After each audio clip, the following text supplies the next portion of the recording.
Assalamualaikum warahmatullahi wabarakatuh. Waalaikumsalam. Bismillahirrahmanirrahim. Alhamdulillahi rabbil alamin. Wal 'aqibatu lil muttaqin wa la 'udwana illa 'alal zalimin. Asyhadu an la ilaha illallah wahdahu la syarika lah. Wa asyhadu anna Muhammadan 'abduhu wa rasuluh.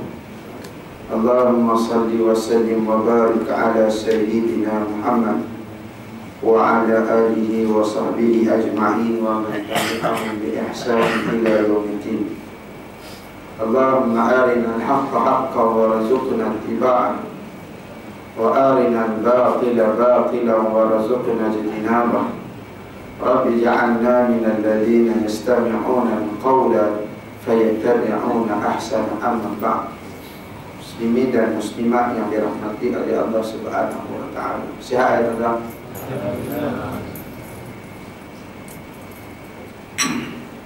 Alhamdulillah, pertama bersyukur pada Allah Subhanahu wa taala kerana pada hari ini Allah Subhanahu wa taala memberikan kita sedikit ruang, memberikan kita sedikit kesempatan untuk kita sama-sama tuan-tuan yang dirahmati oleh Allah Subhanahu wa taala, untuk kita pada hari ini menyambung lagi pengajian kitab kita 50 Akhlak Salafus Saleh.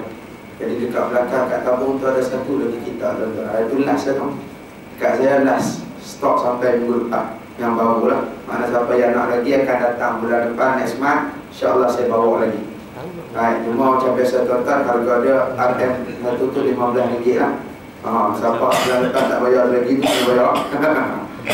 Tentunya yang terhormati oleh Allah Subhanahu wa taala. Alhamdulillah. Baik, kita sambung pengajian kita pada malam ni. Kita berhenti di mana betul? Apa yang beli kitab itu berhenti kat mana? Kat bawah lah. Ya. Berhenti kat bawah. Kat mana berhenti tu? Muslimah ada kitab. Kau ambil buku baru dah dekat. Apa lah? Di mana tuan-tuan itu? Mukadimah tu. Mukadimah tu. Saya singkat dia dimaksud mukadimah. Di mana kita menuju mukadimah? Baik. Tuan-tuan yang dirahmati oleh Allah Subhanahu wa taala, ada mukadimah. Ni di depan. Baik. Saya ingat kita berhenti, kita habis apabila kita membicarakan berkenaan dengan selawat. Ya. Kenapa dalam Quran, kenapa ulama bila tulis selawat dia mulakan dengan as-salatu baru as-salam, as-salam. Kita dah bincang berkenaan dengan tu kerana diambil dalam manhaj ataupun cara yang ditulis oleh Al-Quran. Bila mana suruh kita berselawat, bila suruh berselawat, Allah mulakan dengan sallu baru wasallimu. Selawat baru datang salam ke atas Nabi SAW. Muka surat X111. Para salafus saleh di kalangan para sahabat dan tabi'in itu adalah golongan manusia yang amat mulia akhlaknya. Tuan-tuan, para salafus saleh di kalangan para sahabat dan tabi'in itu adalah golongan manusia yang amat mulia akhlaknya. Sebab itu mereka ni tuan-tuan disebut sebagai kurun yang terbaik selepas daripada kurun Nabi SAW. Lepas daripada zaman Nabi dengan para sahabat. Habis zaman Nabi wafat tuan-tuan, datang zaman para sahabat, datang zaman para tabi'in. Yang mana mereka ini mempunyai akhlak yang sangat mulia. Sebab apa? Kerana mereka ini adalah golongan hasil didikan Nabi kita Muhammad sallallahu alaihi wasallam. Kerana mereka dididik oleh Nabi. Bila dididik oleh Nabi, maka tuan-tuan kita akan jadi yang paling baik. Itu perangai dia.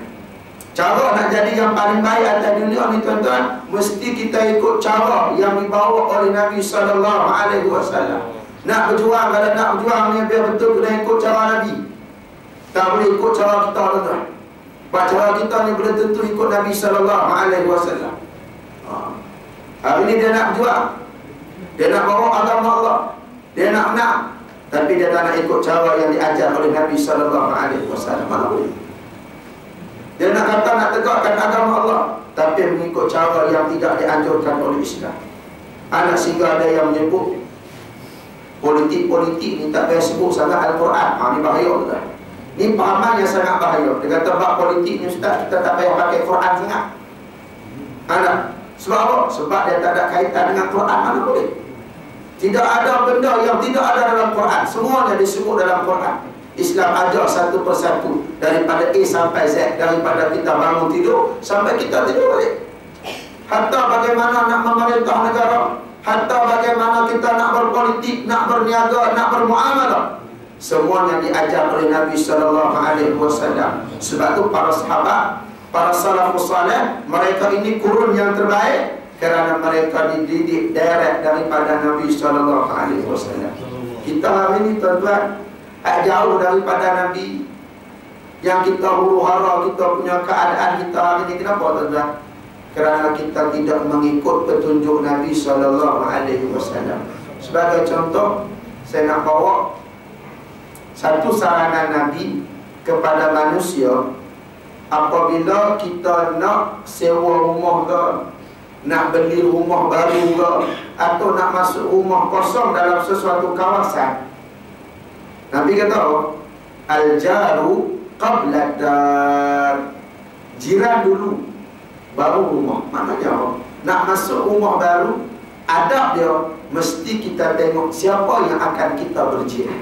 Ini dalam Islam dia ajar nak masuk rumah pun mesti ada adab. Apatah lagi kita nak memerintah negara, apatah lagi kita dalam nak mentadbir sesebuah masyarakat, mestilah ikut Nabi SAW. Yang mana Nabi ini diwariskan ilmunya kepada para ulama. Hari ini kita kena ikut para ulama tuan-tuan. Jangan kita jauh daripada para ulama. Mesti kita berdamping dengan para ulama. Mesti kita mengikut mereka, kerana mereka ini mewarisi Nabi SAW. Main tanggapan hari ini, ulama dia tak nak menang. Ulama dia nak apa? Anak nak kalah macam. Itu salah faham tuan-tuan. Siapa kata kita tak nak menang? Kita nak menang, tapi menang dalam keadaan Allah lain. Ada, kalau sekadar menang, orang bukan Islam pun mereka menang tuan-tuan. Dalam peperangan mereka pernah menang dengan orang Islam. Dalam peperangan tentera dengan salib, peperangan salib, berapa kali mereka menang tuan-tuan. Tapi kemenangan mereka tidak ada redha Allah. Yang kita nak kemenangan, tetapi di sana disertakan dengan keredaan Allah Subhanahu wa ta'ala. Sebagaimana kita berniaga, kita nak kaya tuan-tuan, tapi kita tak nak kaya daripada rezeki yang haram. Kita tak nak kaya daripada jalan yang salah. Maka begitulah bila orang kata kita berjuang, kita menegakkan agama Allah, kita nak menang. Kerana bila menang banyak benda kita boleh buat. Tapi kita tak nak menang yang tidak ada redha. Kerana menang yang tidak ada redha biasanya tak tahan lama. Sebab apa? Sebab dia goyah. Dia tidak ada tampak yang kuat kerana tidak ada pertolongan daripada Allah Subhanahu wa ta'ala. Sebab itu hari ini tuan-tuan, kita mesti ikut manhaj yang diajar oleh Nabi SAW. Kenapa? Nabi suruh sebelum masuk rumah kena tengok jiran dulu. Tuan-tuan, ni Islam ajar adab. Sebab tu dalam syair ada orang sebut, ada syair Arab dia kata, Al-Islamu huwal adabun. Islam itu adalah adab. Faman laisa lahu adab fahuwa dubur. Siapa yang tidak ada adab, maka orang ni dia macam binatang. Lepas tu antara benda yang membezakan kita dengan binatang selain daripada akal, ialah akhlak tu tuan-tuan. Sebab ada manusia dia ada akal, tapi dia tak berakhlak. Tapi manusia yang berakhlak sudah tentu dia menggunakan akal dia di atas tempat yang betul. Tuan-tuan, batu Islam ajar ada. Atau nak masuk tanda ada tuan-tuan. Apatah lagi nak masuk rumah. Kalau masuk rumah tak ada adab, bermakna rumah kita lagi teruk pada tandas. Tanda nak masuk ada adab, masuk rumah ada adab. Hari ini yang menyebabkan bila kita kadang-kadang kenapa Nabi suruh pilih jiran? Sebab manusia dia akan dipengaruhi oleh persekitaran dia. Manusia akan dipengaruhi oleh persekitaran. Tengok, kita duduk masuk satu rumah tuan-tuan, anak kita akan berkawan dengan anak jiran tu. Isteri kita akan berkawan dengan isteri jiran. Kita akan berkawan dengan jiran kita. Kalau jiran kita ni tuan-tuan jenis kaki masjid, kaki majlis ilmu, jenis suka buat kebaikan, secara tak langsung dia akan ajak kita. Kita duduk basuh motor, duduk basuh kereta, tuan-tuan, dia nak pergi masjid, dengar azan dia pergi masjid. Dia pun tengok kita tengah basuh kereta, kata mak jom pergi masjid, dia ajak. Hari pertama kita kata tak apalah, pergi dulu, saat lagi aku sampai. Dah tak sampai-sampai dah. Hari pertama. Hari yang kedua dah main lagi, mak jom pergi masjid, malam ni ada kuliah. Dia pun kata tak apalah, pergi dulu, saat lagi aku sampai. Tak sampai-sampai. Tapi kali ketiga dah diajak, tuan-tuan, mak jom pergi sembahyang. Takkan kita nak jawab, pergi dululah, saat lagi aku sampai. Anak, sebab kita tahu confirm tak sampai. Jadi kita malu dengan dia. Kurang-kurang kita pergi ambil plekat, kita tukar baju Melayu, kita pergi sembahyang. Walaupun pergi sembahyang pakai songkok pun tak apa, tuan-tuan. Ada masalah. Kawan tu sekumpal, dua kati, tuan-tuan, dia pakai songkok, no problem. Tapi itu kesan jiran yang baik. Anak kita, dia berkawan dengan anak jiran, tuan-tuan. Budak, perangai dia suka berkawan. Dia suka ada geng. Dia kalau jumpa geng, tuan-tuan, tak balik rumah, tak apa budak-budak ni, tidak. Contoh hari Sabtu, dia ada main bola dekat sekolah, dengan ikut kita balik kampung, mana ada pergi dia? Dia pergi main bola, dia tak ikut kita. Sebab budak sifat dia suka berkawan. Maka yang penting kita kena tengok siapa jiran kita. Sebab anak kita akan berkawan dengan anak jiran. Kalau anak jiran ni jenis suka ikut bapak dia pergi masjid, anak ni bah nak ikut mak di masjid. Ada, dia ikut ayah dia pergi masjid, saya nak ikut sekali boleh tak? Dia perangai budak. Budak ni pergi mengaji, jiran pergi mengaji, dia ikut sekali pergi mengaji. Ini perangai budak-budak. Sebab tu Nabi suruh kita ikut. Nak duduk dalam satu rumah, nak masuk rumah yang baru, mesti kita pilih siapa jiran kita. Kita tak ikut saranan, dia tak wajib, cuma ni saranan. Bila saranan Nabi, maka di sana adanya kebaikan, di sananya adanya keistimewaan yang disediakan oleh Allah Subhanahu wa taala. Jadi para salafus saleh mereka ni jadi yang paling baik sebab apa? Sebab mereka ni apa-apa ikut Nabi. Apa-apa dididik direct daripada Nabi sallallahu alaihi wasallam. Sebab tu kalau kita tengok perangai lebih kurang. Nabi sallallahu alaihi wasallam dia didik Sayyidina Abu Bakar. Didik Sayyidina Umar. Sayyidina Umar pula dia didik keturunan dia lepas tu. Sayyidina Umar bin Abdul Aziz datang daripada keturunan dia hasil didikan daripada Nabi sallallahu alaihi wasallam. Waktu bila mana mereka memerintah, pemerintahan mereka sama. Ada keberkatan daripada Allah Subhanahu wa taala. Ini adalah hasil didikan Nabi kita Muhammad sallallahu alaihi wasallam yang merupakan penghulu bagi segala manusia yang berakhlak, tuan-tuan, yang dirahmati oleh Allah Subhanahu wa taala. Pada Nabi, seseorang Nabi apabila dia datang untuk sesuatu kaum, maka dia akan jadi yang paling baik. Contoh Nabi Musa datang kepada kaum Bani Israel, maka dia akan jadi Nabi yang amat di kalangan manusia tu, suara dia paling sedap, muka dia paling lawa, ilmu dia paling tinggi, dia yang paling gagah. Makna dia terbaik, segala-galanya semua terbaik daripada dalam kalangan kaum dia. Itu biasa, Allah akan datangkan para Nabi akan jadi yang terbaik di kalangan kaum dia. Maka Nabi kita Muhammad sallallahu alaihi wasallam bila datang pada kita, dia lah yang paling baik. Dia paling berakhlak, wajahnya paling cantik, dia paling sedap suara, dia paling gagah dan sebagainya. Dan dia di kalangan para Nabi yang lain, dia ketua Nabi, Sayyidul Mursalin, ketua para Rasul. Maka dialah yang paling berakhlak, dialah yang paling comel, dialah yang paling baik. Maka Nabi ni ketua orang-orang yang berakhlak, Nabi ketua orang-orang yang saleh, Nabi ketua orang-orang yang berilmu. Maka tuan-tuan, para salafus saleh mereka ni jadi hebat apabila dididik direct oleh Nabi sallallahu alaihi wasallam. Yang kita ni jadi jauh daripada Nabi, kenapa tuan-tuan? Jauh daripada Islam, kenapa? Kerana kita jauh daripada didikan Nabi. Dan jauh daripada didikan Nabi, kita dengan para ulama, kita tak nak duduk, kita tak nak dekat. Bahkan kita jauh daripada para alim ulama. Baik, kata para ulama, teladanilah akhlak para salafus saleh, mudah-mudahan kita akan jadi seperti mereka. Teladani maknanya apa? Cuba belajar, cuba buat. Dalam ni tuan-tuan, dia ada 50 akhlak salafus saleh, 50 akhlak-akhlak yang baik. Belajar 50 tuan-tuan, belum tentu 50 ni kita buat. Kadang-kadang belajar yang kedua, nombor 1 lupa lah nak buat tak? Baru belajar 2, belum 20 lagi. Ada? Nampak tak? Tanda dia, hari dalam pertama bawa buku, bulan kedua tak bawa buku tuan-tuan. Tanda dia tu. Allahumma salli ala. Tadi bawa lah tuan-tuan. Kalau masa macam berat nak bawa, tinggal dalam hati tuan-tuan. Anak tinggal tulis nama orang, tulis nama siap-siap, tinggal tulis tarikh beli itu siap tuan-tuan. Simpan kat sini. Mari kuliah, buka. InsyaAllah. Baik. Tuan-tuan. Anak kadang kita belajar 50, belum tentu 30 kita buat tuan-tuan. Tak boleh buat 30, 20 pun padan lah. Sebab nak belajar 50 ni tuan-tuan, nak buat semua payah. Kadang belajar, kadang tukang ajar ni pun payah nak buat kan. Ajar tak sabar, balik rumah lagi. Berapa ramai kena komplain dengan aku tengah jalan. Lambatlah makcik ni bawa kereta. Kalau bawa macam kuah-kuah tak payah bawa kereta lah. Suruh orang lain bawa. Macam-macam tu ada. Baru lepas belajar tak sabar. Dia bawa, dia pun payah nak buat. Tapi bila kita belajar, kita teladani, kita cuba buat. Tak boleh 30, 20 kita buat. Tak boleh 20, 15 jadi tuan-tuan. Tak boleh 15, 5 pun cukup. Tak boleh 5, 1 pun cukup lah tuan-tuan. Supaya kita sentiasa berakhlak mulia. Apa kesan dia tuan-tuan? Kesan dia satu. Kita nak duduk sekali dengan Nabi SAW dalam surga. Tu. Dua golongan hak dekat dengan Nabi. Pertama, orang yang banyak selawat atas dunia. Dia ada akhirat, dia duduk dekat dengan Nabi SAW. Yang kedua, tuan-tuan, orang yang paling mulia akhlak, paling baik akhlak dia, orang yang akan duduk dengan Nabi SAW.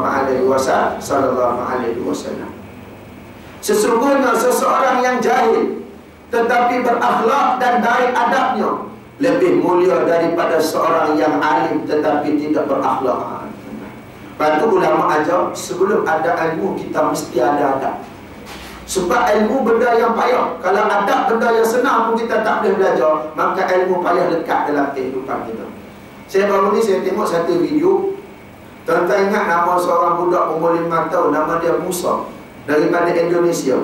Kan umur 50 tahun. 5 tahun tuan-tuan Haji Malik 30 juzuk dia hafal. Kita 30 tahun apa juzuk kita hafal tak? 5 surah kita hafal. Tak ada juzuknya. Tak ada juzuk tu. Ada Alif Lam Mim sampai ayat 5 Al-Baqarah 15 kali ulang. Tak apa lebih gitu tuan. Dan 5 tahun 30 juzuk. Bila ditanya kepada ayah dia, ayah dia pun ustaz lah, cakap dalil je keluar daripada mulut. Kita pun segan. Ada macam mana dia boleh didik anak dia? Dia kata sebelum dia didik anak dia dengan Quran, maka dia didik anak dia dengan adab. Kerana apa? Kerana dia kata Quran adalah benda yang payah untuk diajar. Nak ajar Quran tuan-tuan tak sama bagi anak kita tengok pipit. Tengok pipit tuan-tuan, buka dia duduk tu dia tengok. Tapi ajar Quran tuan-tuan, kita buka kita duduk, dia yang lari dia. Dia lari sana, dia lari sini, kita tarik pegang rontak dia pada tuan-tuan. Lepas tu kadang-kadang ada setengah orang dia tak suka ajar Quran pada anak dia. Sebab anak dia degi. Dia pegang rontak ni besar ni tuan-tuan, besar umur rontak. Anak batal tahu mak main depan dia. Sebab ayah dia, abang dia, mak dia, biasa ayah dia hantar pergi ke ustaz, dia teruk sikit. Dia gerun sikit sebab ustaz balik. Lepas tu kadang-kadang payah nak ajar. Al-Quran ni nak ajar pada anak payah. Lepas tu kata ayah Musa ni, aku ajarkan dulu padanya adab. Aku ajarkan dulu padanya akhlak. Sebab adab ni benda yang lebih mudah, benda yang senang dia ikut. Maka bila senang dia ikut, mudah dia buat, maka Al-Quran akan jadi mudah pada dia. Lepas tu dalam video tu tuan-tuan, anak dia ni 3 orang duduk depan, tak bergerak. Biasa budak-budak kan tuan-tuan, dia suka main, dia ambil. Saya pernah bawa anak saya yang sebelum kuliah. Sekali aku bawa, lepas tu tak bawa. Saya bawa dia tuan-tuan, hari tu sebab mak dia bawa ustaz mengajar, jadi tak ada orang jaga, saya bawa sebelum.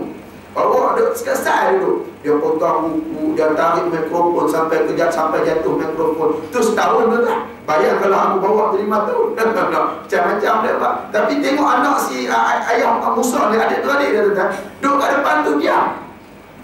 Ada. Mana diam tu bukanlah dia duduk lah, mana bergerak lah juga. Cuma mana tak usik sana, tak usik sini. Mana ayah dia boleh ajar. Dia kata. Sebab nak ajar si Musa ni, dia kata, ada sebab dekat Al-Quran payah. Kerana apa? Kerana bila duduk depan Quran, budak ni dia suka lari. Jadi nak biar dekat dengan Quran, dia ajar dulu adab supaya dekat dengan Al-Quran. Lepas tu tuan-tuan, nak sebelum sampai pada ilmu mesti ada adab. Lepas tu adab antara punca berkatnya ilmu itu tuan-tuan. Antaranya yang perlu beradab tuan-tuan ialah dengan guru. Lepas tu dalam mengaji ni tuan-tuan, dia ada manhaj. Bukan, dia ada rukun dia. Nak mengaji dia ada rukun dia tuan-tuan, dia tak boleh sembrono.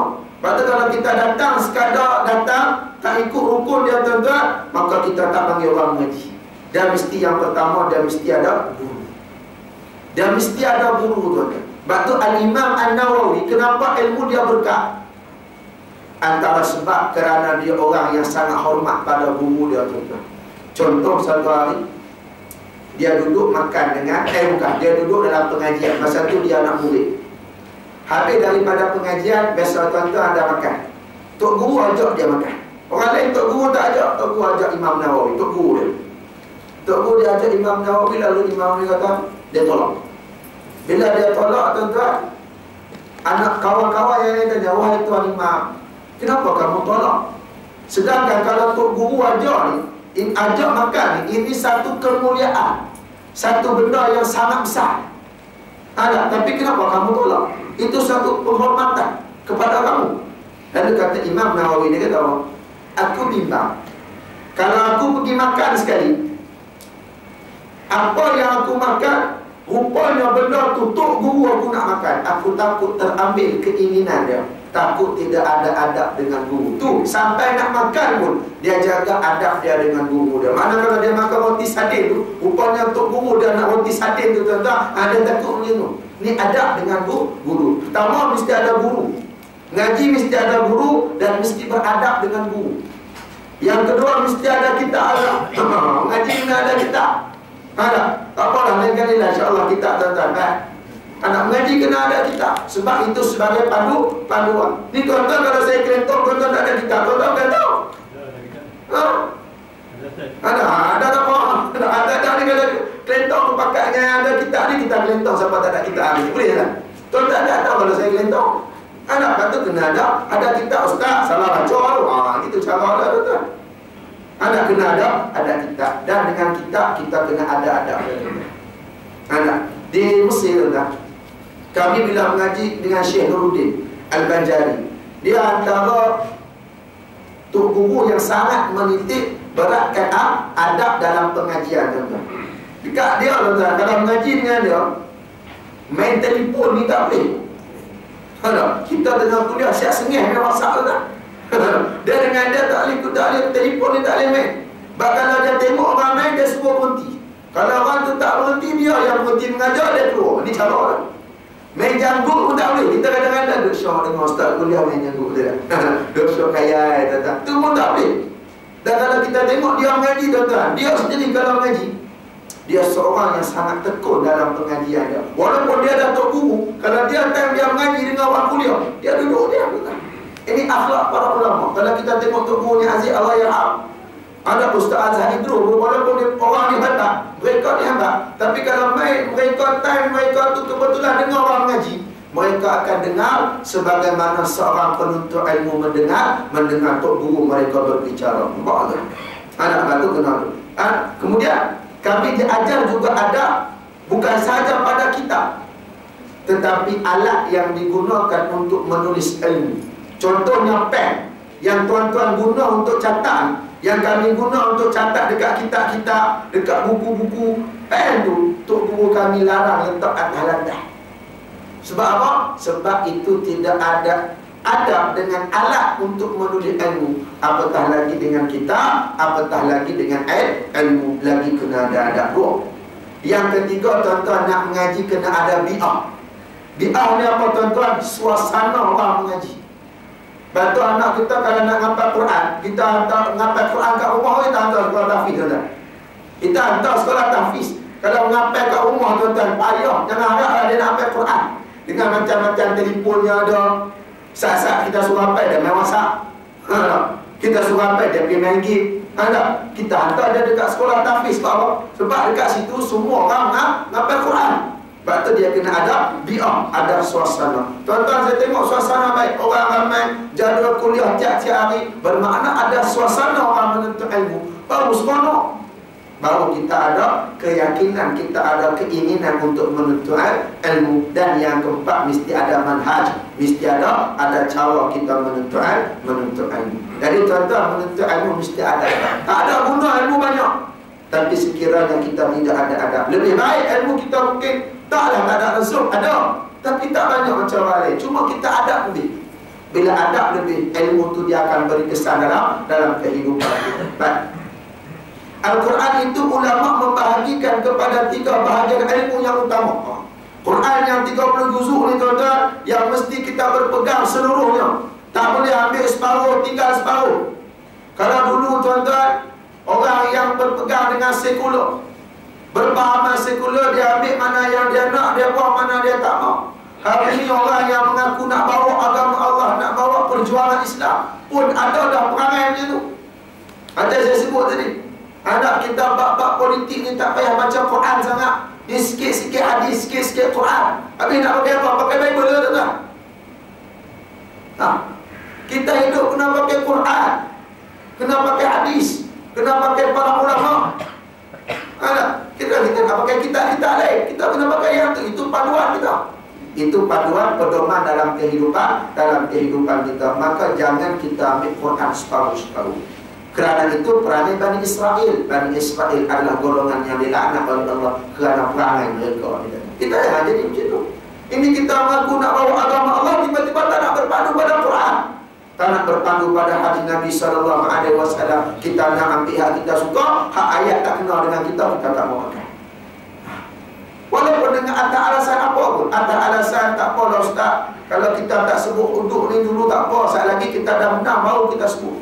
Kalau tak menang lagi pun tak berani nak sebut. Dah menang macam mana nak sebut? Cuba cerita. Hari ni ada setengah berpendapat kata Ustaz, uduk ni kita hold dulu, kita jangan sebut. Saat lagi orang bukan Islam, orang yang tak yang non-Muslim ni, mereka dah dekat dengan kita, baru kita ceritakan hudud pada mereka. Bila tuan-tuan? Sedangkan hudud itu sebahagian daripada Islam, dia merupakan keindahan Islam. Jangan nampak hudud ni tuan-tuan benda yang mencacatkan Islam dah. Dia satu keindahan dalam Islam. Sepatutnya itu yang kita sebut. Sebab apa? Itu adalah satu penawar bagi ubat segala penyakit hari ini. Jangan kata kita tuan-tuan resah. Orang bukan Islam pun mereka resah dengan keadaan sekarang, dengan bebanan hidup, dengan kes jenayah. Hak kena bunuh bukan orang Islam kan? Orang bukan Islam pun dah kena bunuh. Jadi kita sepatutnya masa ni kita tawarkan hukuman Allah. Hukum hudud yang indah, yang cantik ni kita kena tawarkan, kita kena cerita. Tiba-tiba kita takut nak cerita tuan-tuan. Atas alasan apa? Takut untuk mereka nanti lari daripada pilih kita, undi kita dan sebagainya. Ini satu pahaman yang menyimpang, pahaman yang salah, yang boleh menyebabkan keindahan Islam itu tidak sampai secara menyeluruh. Baik. Jadi Al-Quran itu ulama bahagi kepada 3 ilmu yang utama. 30 juzuk tu ulama juzukkan, bahagikan daripada Quran ini ada 3 ilmu yang utama. Yang pertamanya akidah, iaitu tauhid. Maka dalam Quran ada ayat-ayat berkenaan dengan mengesahkan Allah, berkenaan dengan ayat jangan mensyirikkan Allah, ada dalam Quran.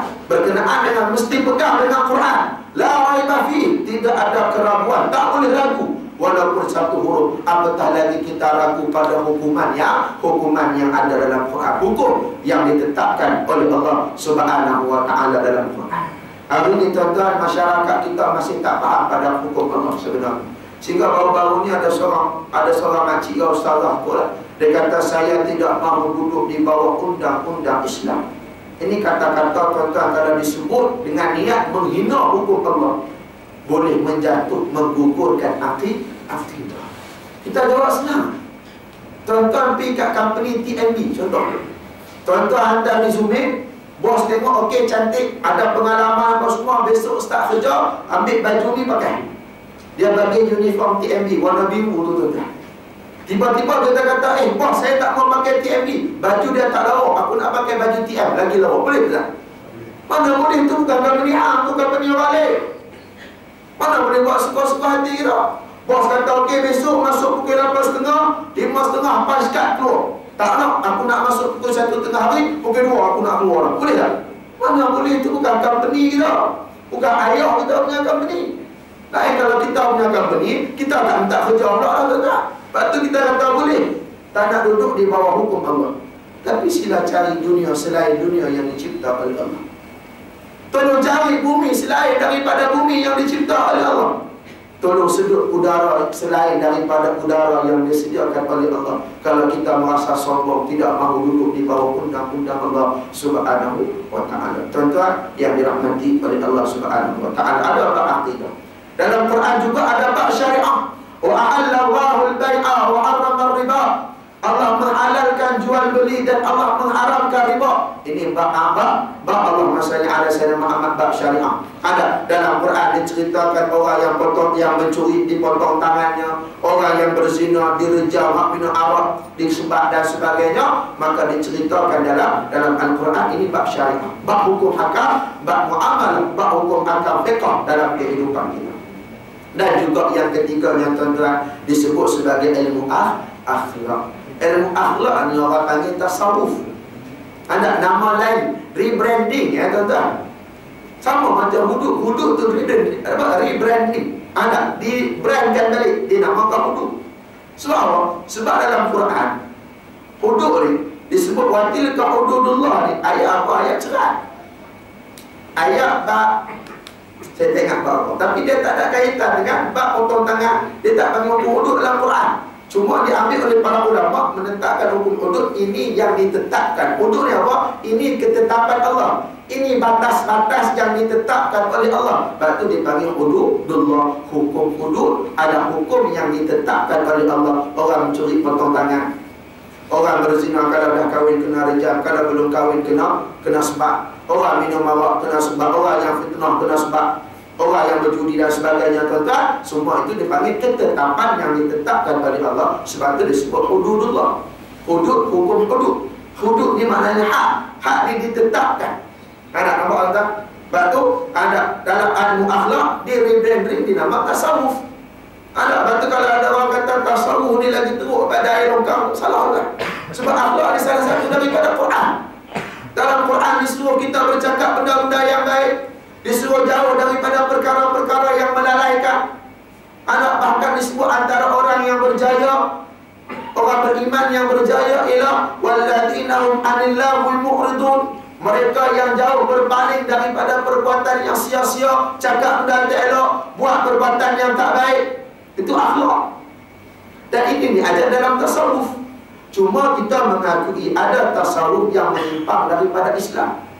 Ada yang disebut sebagai golongan sufi yang dikatakan yang menyimpang daripada Islam. Itu sufi yang tidak berpegang dengan tasawuf yang sebenar. Sedangkan Imam Hasan Al-Banna ada seorang yang ada tarikat. Dia berpegang dengan tarikat Imam Hasan Al-Banna, pengasas Ikhwanul Muslimin, yang mencuba untuk menegakkan negara Islam di Mesir. Ada tuan-tuan, dia berpegang, dia ada, bahkan dia meletakkan seorang manusia itu, dia mesti ada 3 elemen ni: akidah, syariah dan juga akhlak.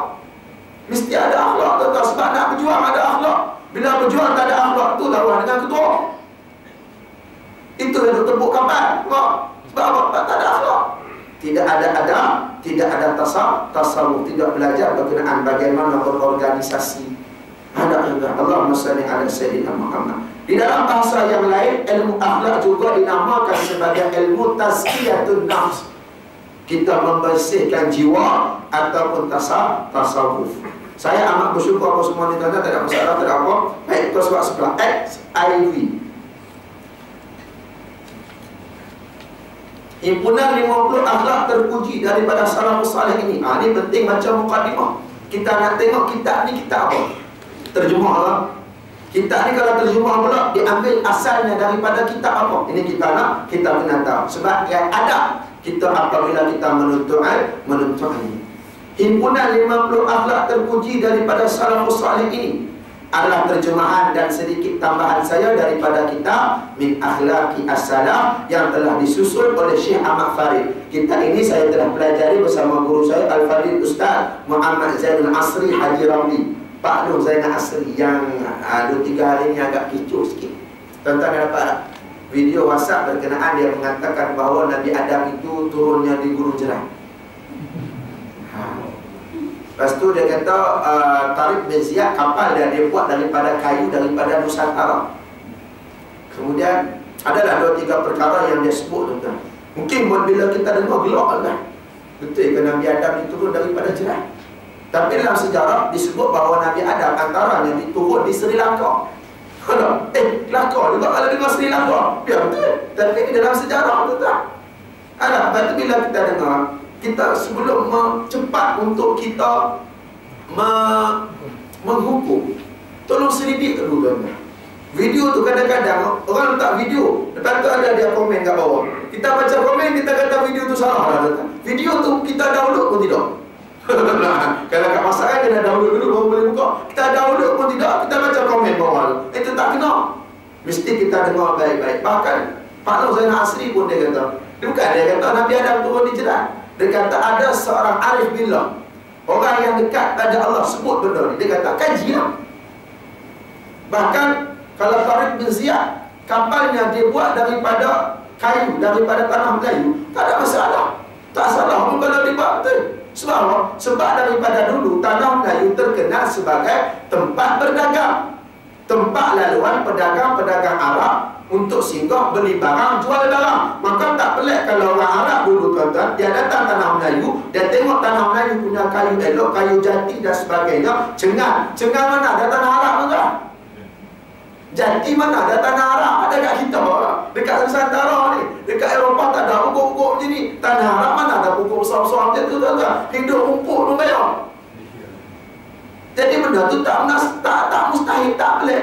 Kalau diambil daripada tanah Melayu, maka dia ambil, dibawa ke sana, lepas tu kebetulan elok buat kapal dan sebagainya.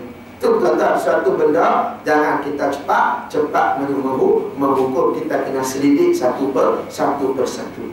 Sebab hukum kita letak bid'ah, syirik, sesat, kafir ni tuan-tuan, dia benda berat. Kalau benda berat, dia perlukan kajian yang teliti sebelum boleh kita letakkan benda tu bid'ah. Tak salah kita nak kata benda ni kalau buat kafir, benda ni kalau buat dia bid'ah, benda ni kalau buat sesat. Tak salah. Sebab memang kena sebut. Kalau tak, orang tak tahu. Kalau tak dilabel benda tu, macam mana kita tahu nak tahu ubat itu ubat ke racun? Nak tahu benda ni boleh pakai ke tak boleh pakai? Benda ni elok ke sesat? Kena bagi tahu. Cuma nak letakkan benda tu mesti dengan penelitian yang berterusan, mesti penelitian yang teliti, baru kita boleh menghukum sesuatu benda. Baik, jadi tuan-tuan, apa-apa bawah tu wallahualam, ada tak ada masalah. Kita masuk bab yang pertama, ikhlas dalam beramal.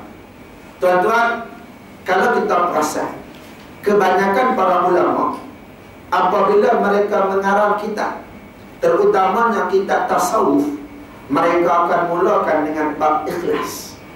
Begitu juga para ulama hadis, kalau meletakkan hadis, walaupun kitab itu kitab hadis, tetapi mereka biasanya memulakan kitab mereka dengan hadis berkenaan dengan ikhlas. Biasanya hadis apa? Innamal a'malu binniyat. Sebab apa?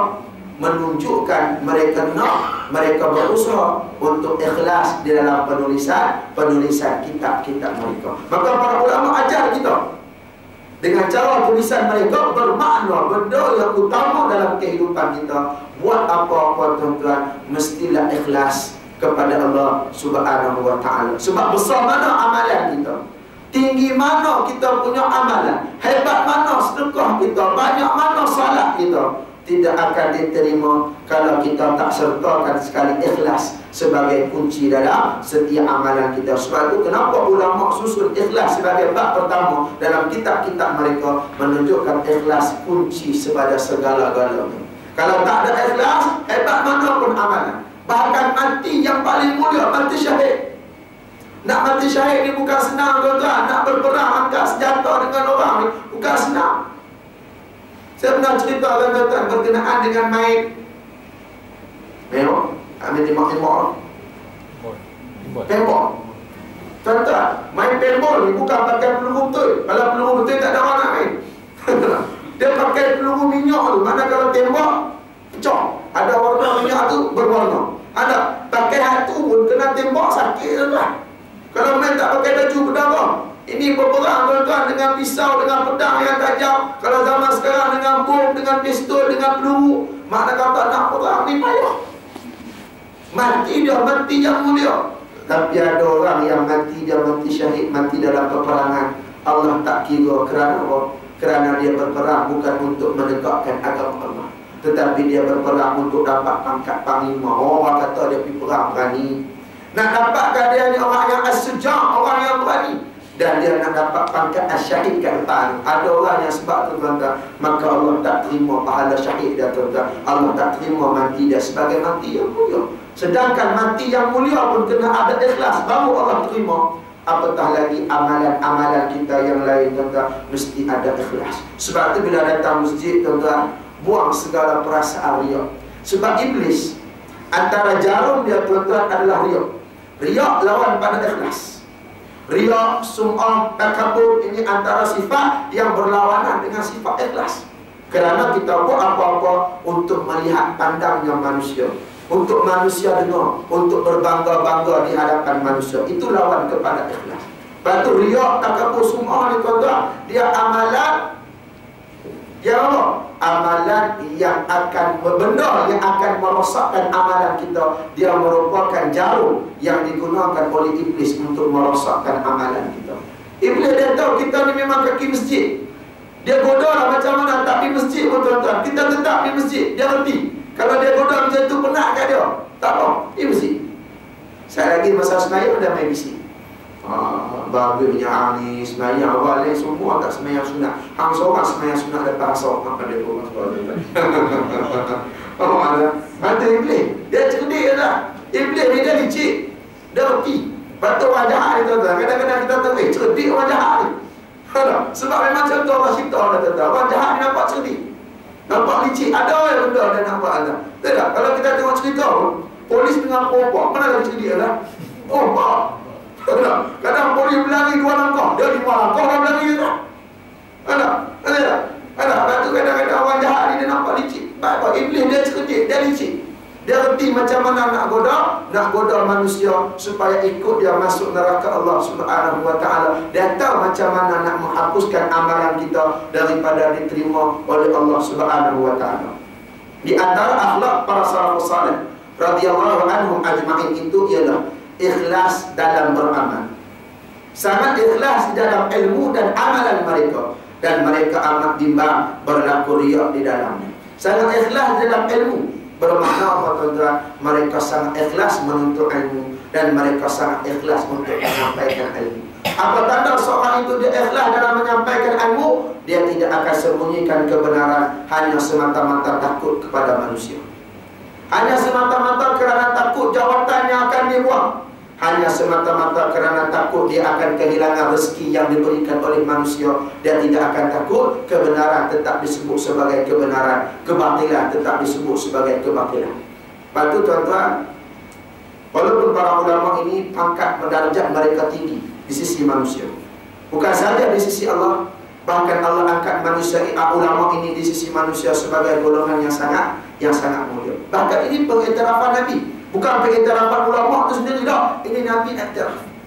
Dalam hadis Nabi sebut bahawa ulama ibarat bintang-bintang di langit, yang mana ianya menjadi panduan kepada nakhoda di lautan yang sangat besar. Dekat lautan mana ada papan tanda tuan-tuan? Seri Andalas, Masjid Rahimiyah Pulau Kiri, tak ada tuan-tuan. GPS pun tak ada. Pasal GPS pun tak ada lain tuan-tuan. Kat atas kapal. Tadi nakhoda nak tengok kan zaman dulu lah. Zaman sekarang dah ada satelit dan sebagainya. Zaman dulu berpandu kepada bintang, matahari, angin dan sebagainya. Bermakna kalau bintang ni mudah, kata Nabi, maka akan sesatlah nakhoda di lautan. Maka begitu manusia, kalau ulama ni tak bersinar, ulama sekadar duduk di meja-meja mufti, keluarkan fatwa, orang boleh pegang, orang boleh buang fatwa. Kalau fatwa tu kena dengan orang ni, pemerintah dia ambil. Kalau tak kena, dia buat tak tahu dia. Anak ini dipanggil budak. Kerana ulama itu dia mesti membetulkan masyarakat. Hak betul mesti dia kata betul, yang salah mesti dia kata salah. Jadi walaupun ulama dia golongan yang mulia, sehingga akan disebut dalam riwayat adanya orang mati syahid, dia nak hidup balik, dia nak jadi kepada alim ulama, sebab dia tahu martabatnya tingginya para alim ulama. Hak mati syahid ni nak bangun, nak hidup untuk jadi alim ulama. Tapi alim ulama ini tuan-tuan, dia boleh jadi manusia yang mula-mula masuk neraka Allah sekiranya mereka ini menyembunyikan kebenaran. Hak buat hak salah dia kata betul, yang betul dikata sadar. Batu mesti ikhlas. Ada dalam apa? Dalam menyampaikan ilmu dan juga amalan mereka. Dan mereka amat bimbang berlaku riak di dalamnya. Firman Allah Subhanahu wa taala, "Ala lillahi dinul khalisu." Maksudnya ingatlah. Ingat Allah kata, hak yang wajib dipersembahkan kepada Allah ialah segala ibadah dan bawaan yang ikhlas, bersih daripada segala rupa bentuk syirik. Surah Az-Zumar ayat 3. Ingat tuan-tuan, amalan yang hanya dibawa di hadapan Allah hanyalah amalan yang dibuat semata-mata ikhlas kepada Allah. Tak ada guna kita bawa amalan kita banyak, tuan-tuan, berat kita bawa, tetapi tidak ada ikhlas, semuanya tidak akan dipandang oleh Allah. Bahkan Allah akan hina kita di akhirat nanti dengan Allah tanya pada kita.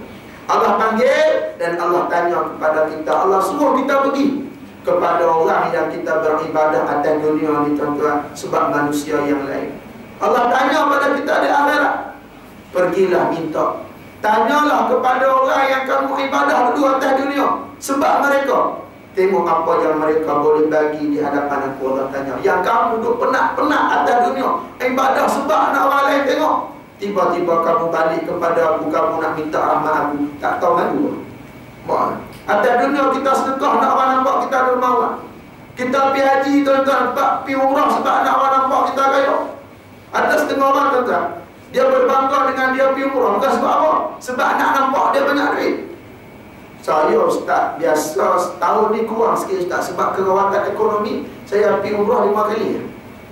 Habis kalau tak kawat, biasa 10 kali saya pergi umrah setahun ustaz. Mana ada setengah orang tu dia nak sebut tu sebab nak tunjuk dia kaya. Sebab pergi umrah tu tak, bukan macam pergi Terengganu RM50 lah. 5,000 paling murah 4,950 tak? Ada. Itu pun hotel tak tahulah jalan dah jauh macam mana tu tak? Apa makna kata 10 kali setahun pergi, dekat 50,000 pergi umrah saja.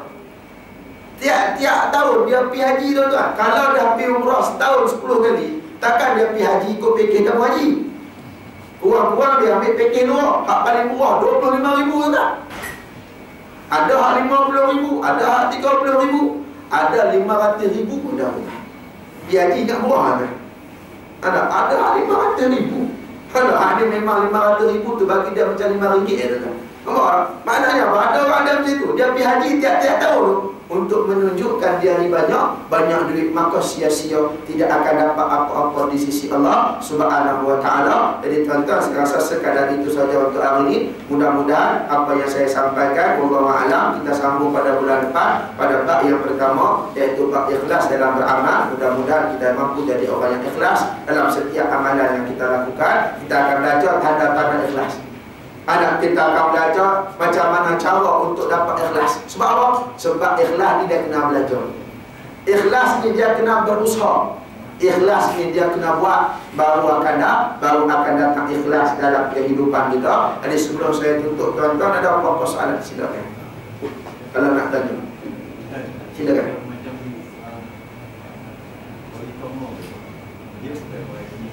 Siapa dia? Siapa dia? Okey, baik. Yang dibuat yang masjid sudah hampir. Kayu juga, kayu tradisional. Okey. Kayu dua-dua ni. Baik. Nusantara ni lah kayu. Baik.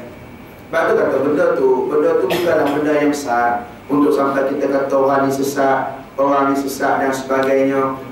Benda ni satu benda yang benda tu boleh difikir pun sebenarnya. Cuma kadang-kadang kenapa bila dengar tu secepat sangat orang ni menyesatkan? Sebab kita duduk belah lain, dia duduk belah lain. Sebab tu kan? Mudah kita sebut sesat, syirik, bid'ah dan sebagainya, tuan-tuan, tanpa penelitian yang telus. Sebab apa? Sebab dia duduk belah lain, kita duduk belah lain. Sebab dikatakanlah pandangannya kalau kita ikut daripada pengajian dan juga ilmu dia, Pak Nur Zainal Asri ni macam golongan pondok lah kat Malaysia ni. Golongan tua orang kata. Dia berlawan dengan golongan muda. Golongan muda ni lah yang dikatakan asal daripada Syekh Muhammad Abdul Wahab yang dikatakan Ahmad Wahabi dan sebagainya, kata dia berlawan. Bila berlawan ni pantang lah. Bila berlawan pantang jumpa point tu dia kata sesat mana-mana. Sebab tu di kalangan kedua-dua golongan ni, baik golongan tua, golongan muda, sudah senang sebut sebagai budak faham, dia ada yang ekstrim, ada yang tak ekstrim, ada yang boleh berlapang dada. Ada yang pegang tahlil dia buat. Orang yang tak pegang tahlil ni dia jenis berlapang dada, tak apa buat. Hang dah dalil, aku dah dalil, silakan, tak ada masalah. Yang masalah yang ekstrim, yang berlebih-lebihan. Ada, dia buat tahlil, dia tengok orang tak buat tahlil sesat, apa hang tahlil tak buat. Itu salah. Yang tak buat tahlil, dia kata orang buat tahlil ni sesat. Apa zaman Nabi mana ada tahlil? Tahlil ni agama Hindu punya perangai. Tu pun tak boleh juga, tak? Dia jangan ekstrim. Bila berlebih-lebihan, maka menyebabkan kita mudah menyesatkan orang. Padahal tak ada apa pun video tu, tuan-tuan. Cuma dengar nampak pelik, tak mesti salah. Pelik tak